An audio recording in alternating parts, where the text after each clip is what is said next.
Coming up next on the Jeff Crilley Show, how did a boy from the Badlands go on to become a wildly successful entrepreneur and investor? His incredible journey just ahead.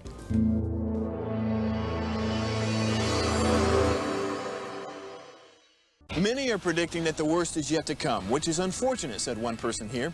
Until now, they've enjoyed the reputation of being the nation's icebox. Watched a burglar in his home this morning by webcam. As a journalist of over 25 years, stories are what make my world turn. Reporting live from the Dallas newsroom tonight, Jeff Crilley, Fox 4 News. But in 2008, I took the jump from my familiar life and started a PR firm from my home. We're talking about anyone with a camcorder like the one I'm using becomes a television network. We started slowly growing the company, and we now have over 100 clients, and we've branched into the world of live digital broadcasting. I now own 8 different TV studios and have a huge team, and the stories that I now get to share are sometimes the most important of my life. Life has a funny way of coming around full circle. This is the Jeff Crilley Show. Well, when you think about the Badlands, you think about North Dakota. I mean, it's a tough climate. In the wintertime, it can get down to 50 degrees below zero, and it raises tough people. Among them, the great Teddy Roosevelt, and he attributes all of his success to what he learned in the Badlands. Somebody who else knows that very well is my next guest, Wade Myers. He's a wildly successful entrepreneur and investor. Thanks for coming on the show. Oh, you bet, Jeff. Absolutely. Well, first of all, let's talk about your upbringing, because it was a very unique upbringing. Yeah, like you said, it's the land of extremes. Record low 75 below, with wind chill 100 below zero. And in the summer, I think the record temperature is second only to Death Valley, California. Really? At 118 degrees. So that's not exactly the place that you would prefer to grow up without electricity, without indoor plumbing, without telephone or television or anything. So we learned to survive in those harsh elements. But it was a great way to grow up. And how did that shape you? I mean, as you kind of look back on the lessons you learned in your childhood, how did it shape you today? Yeah, so it was a Mennonite lifestyle. My mother was raised a Mennonite, and so we didn't have any money. It was a subsistence lifestyle where we ate what we grew, or the animals that we raised, and we would do stuff like you typically see in the plainclothes community. We would sell sweet corn, potatoes, chicken, etc., to eggs to the people in town. And wow. So a couple little villages around us, we would deliver produce and deliver to people's homes.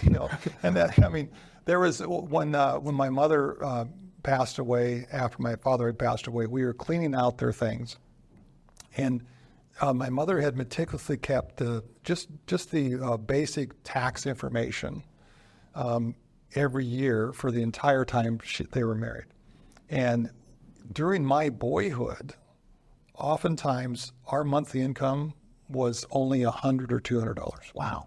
In the 70s, 60s and 70s, right? And it was just really sobering to look back and go, they were so creative. My mother was very entrepreneurial. Learned a lot of lessons from her. She was amazingly creative. But she would just go, you want to, okay, one story. Sure. So we went to a little country school with multiple grades per room, right? And that was fine. In the 6th grade, I went to the county school, huge county school, Jeff, with 33 classmates. And I was made fun of because of my homespun clothes. My mother tanned leather hides and even made shoes. Wow. And she would buy a bolted denim and sew blue jeans, But we was kind of like, we looked a little rough, I suppose. And so I came home one day from the 6th grade and told my mother, within the first week, I want a pair of store-bought jeans. Oh, you do you? Well, you can just make your own money to buy this. So my clothes are no longer good enough. She had a leather sewing machine, a treadle one, and a regular sewing machine treadle, because we had no electricity, right? And so I started working after school in construction for 50 cents an hour. And it was painful to save $5 for my first pair of store-bought blue jeans. That is a great story, and that hard work ethic, I think, has probably fueled you throughout your career. I'm gonna fast forward to your service to our country in the military. So we've got a picture. We're going to put this up on the screen. Tell us what we're looking at. So this was I commanded a special weapons team. This was a special weapons sort of practice missions. What that meant is we had atomic demolitions. We also had liquid explosives and slurry explosives, very, very powerful explosives, way more flexible than plastic explosives. And so this was an atomic demolitions mission where we are training Fort Carson, Colorado, the 4th Infantry Division, how to deploy my teams to deploy atomic demolitions in a battlefield environment. Wow. Yeah. And I heard a story that at one point your parachute didn't open? Yeah, that was kind of interesting. It was actually, unfortunately, it's a low altitude jump. It's only 800 feet.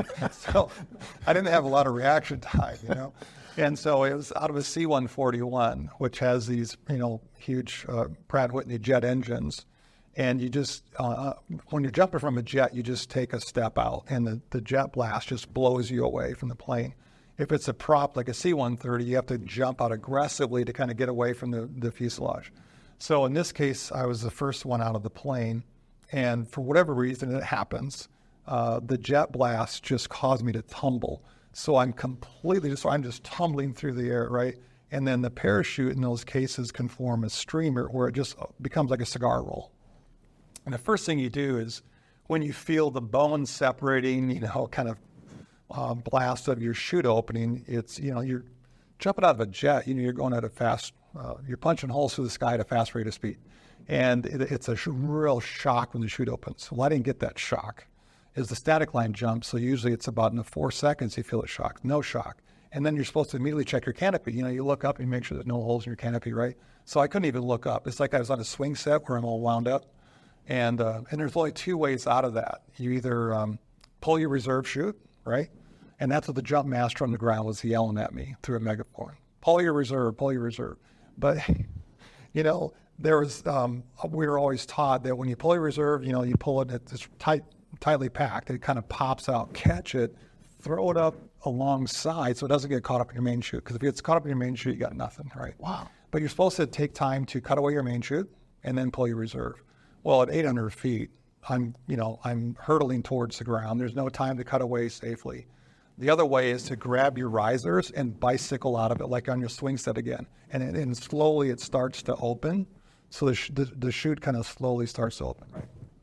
Also, unfortunately, it's an equipment job. So I had an 80-pound rucksack below my reserve between my legs. And I had my M16 strapped to my right leg. You're supposed to untie the ankle strap. You're supposed to release your rucksack on a 30-foot, web strap, so that you don't pile down on top of your equipment, right? And so in this case, I just came down so fast. I had all my equipment tied onto me, and it was starting to open enough to slow me down, so I didn't go splat. But I resulted with a whole bunch of bone chips in my right shoulder. I was laying on the ground. My breath is completely knocked out. I'm kind of groaning and I'm bleeding. And the jump master comes over here and he goes, "Airborne, I told you to pull your reserve." It's like, thanks for the instruction. How about a medevac? Thankfully, I survived. Wade, you're a vivid storyteller, and I know you're a very popular speaker. I want to talk more about your company and your investments now, if we can. So fast forward, you leave the military, and thank you for your service. How did you get involved in investments? Well, so I was recalled to active duty 7 years after getting out. Wow! And fought in the Gulf War. So that was kind of a fun experience. Yeah, it was a nice break from work. You know. And so when I came back, I kind of had my desert experience of several months in the Saharan desert. And because the war lasted only a short while. And then I was over there as an air liaison officer for several months, not much of a mission, so I'm kind of gone. With my desert experience, I go, I no longer want to be a little cog in a big Fortune 500 company, because I worked for the 5th largest company in the world. It was Mobil at the time. Wow. And I thought, I really want to start a company and run it, or acquire a company and run it, something where I can but I didn't feel like I had the skills. So I went to Harvard Business School to get an MBA from Harvard. Another 2-year break. It's like, wow, I had a really nice break from work. And then I landed here at Boston Consulting Group in Dallas and had some wonderful assignments. And BCG is incredible. It's like one of the best consulting firms in the world, especially on pure strategy. And I fell in love with the idea of, with sufficient capital, business process redesign, where you recreate a better process, and then you tech enable that you could literally change the world. And I was involved with helping transform a couple different industries. while at BCG with big Fortune 500 clients. I was super excited to do that as an entrepreneur. Wow. So I had a venture firm back me in Minnesota. So I moved to Minnesota to where they were. And they said, we'll back whatever idea you come up with.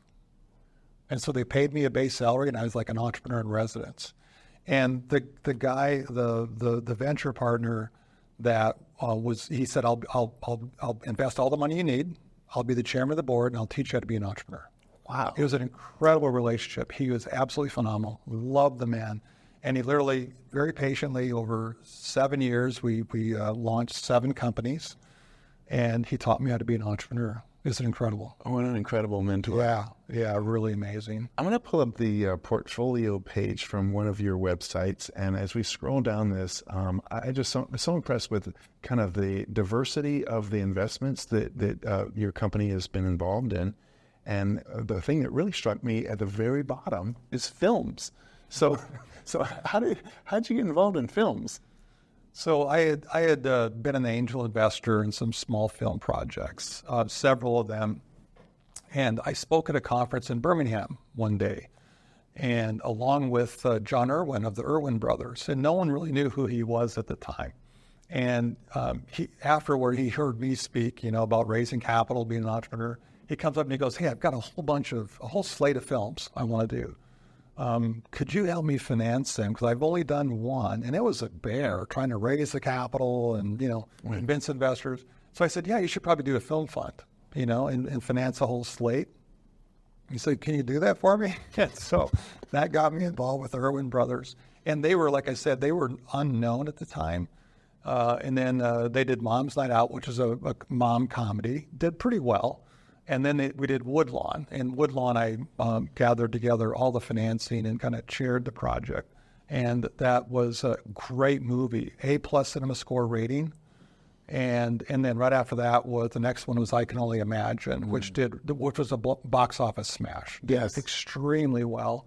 And that really then put the Irwins on the map. That was also an A+ cinema score. Now, only 1 or 2 movies per year get an A+ cinema score. And so their 2 movies in a row were both A+ cinema scores. The year before Woodlawn, it was American Sniper, as an example, wow. Right? Yeah. And so there's only 5 Hollywood producers. Steven Spielberg and John Zemeckis are 2 of them. There's only 5 that have ever gotten 2 A+ cinema scores, and the Irwin brothers are 1 of the 5. Amazing. Yeah, these guys are amazingly talented.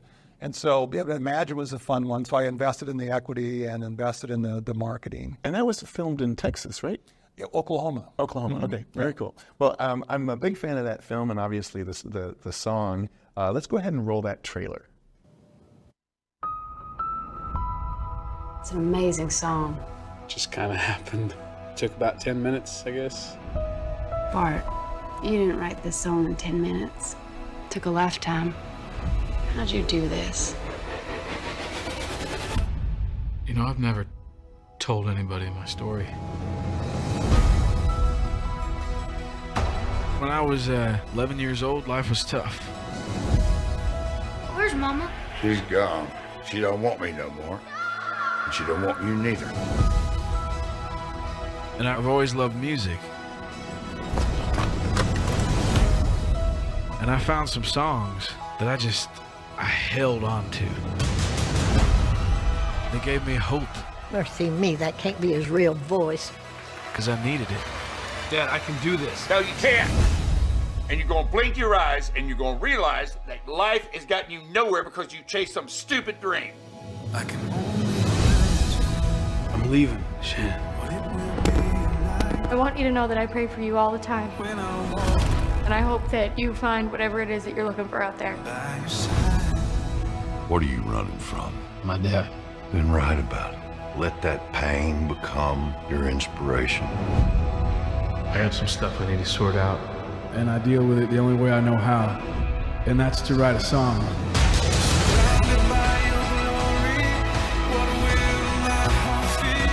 You hungry? Set the table. What is this? I want to make things right with you and me.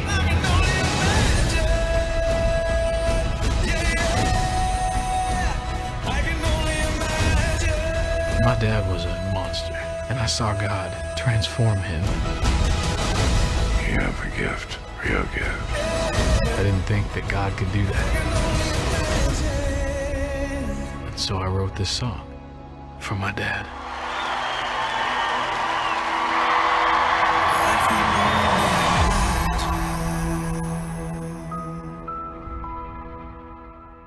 Wow, I got chills. Okay, what is it like when you make a movie and then you're watching it for the first time with others? Well, what's so funny is you see so much footage along the way that, it's sort of like, okay. But I went to, I did some pre-screenings all over the country. And we had one up in Plano. And I went to that with one of my daughters. And it was one of those deals. It was still kind of a rough cut, it didn't have all the full color done and didn't have a couple things locked yet. And immediately when the closing credits, literally everyone jumped to their feet and it was like a standing applause. Wow. I'm going, oh my goodness. I immediately came out and Josh is the chief operating officer at the time of the Irwin Brothers studio. And I said, Josh, I got to invest more. I was like, how much, I want all the P&A I can get, all the marketing I can get. It's just amazing. But it was wow. Well, when I heard that they had optioned this, the movie about the song and about Bart, the lead singer of the group, I'm like, I knew it was going to be a hit instantly because the song is so popular, right?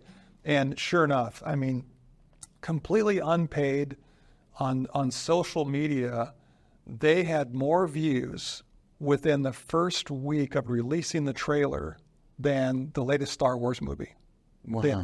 We had 10 million views with the trailer in the first week. No kidding. It was released by a DJ in Oklahoma City, and I think that's where she was at. And 3.5 million trailer views that first day. It was just like, okay, this is going to be a runaway success. But also, it's just such a great story, such an amazing story, all true. And Bart, so I did a really cool premiere event. Bart and the whole band came in, the Irwin Brothers, and I got to take my that same daughter that had gone to the premiere with me. I took her on the bus, the band's bus. We were running. Wow. And Bart literally wrote that song in less than 10 minutes. Is that right? He said it was like just this kind of Holy Spirit inspiration where he just literally just wrote it. It was done. Never changed a word. It was like in only a few minutes, it just came to him. Unbelievable. Yeah. And then and it was all true. The story about, Amy had bought the song and Amy Grant was thinking this was going to revive her career, right? Now, what wasn't true is it wasn't like he was sitting in the audience and she called him up.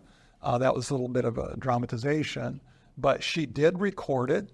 They did stamp all the DVDs. They were ready, and they literally were going out by FedEx. Wow. And then she just she was kind of just conflicted, like, this is his song and his story.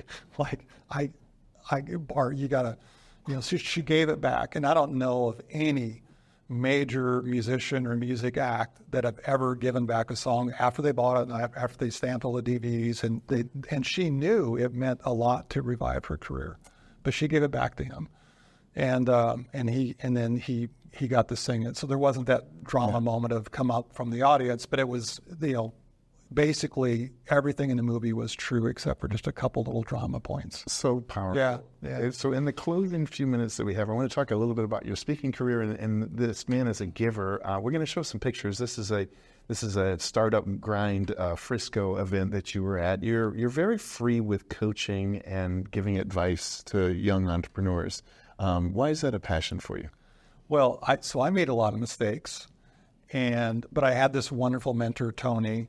And it's sort of like I see that as my role now, right? And so I love entrepreneurs. I love, hearing their ideas and then just really helping them, because most first-time entrepreneurs, like I was, you don't know what you don't know, right? You're in that kind of quadrant of, unconscious incompetence, as they call it, and because you just don't know what you don't know. And so it's just like, please, save yourself some cycles, So I want to help entrepreneurs be more successful. And just giving that download, and there's entrepreneurs are so hungry for content. And there's all these questions like, well, how do I do this? How do I do that? How would I come up? How do I know what my startup is worth? How much equity should I give away? There's a million questions. And so I love helping out. Well, I think there's a best-selling book in you, and perhaps even a movie. So you got to figure out who do you get to play yourself, or do you get who plays you? I'm kind of feeling a Matthew McConaughey vibe on you. Okay, so we're out of time, so we're going to end with his website, which is WadeTMyers.com. The great Wade Myers. Thanks for coming on the show. Thank you, Jeff. You bet. That's it for now. We'll see you next time. All right.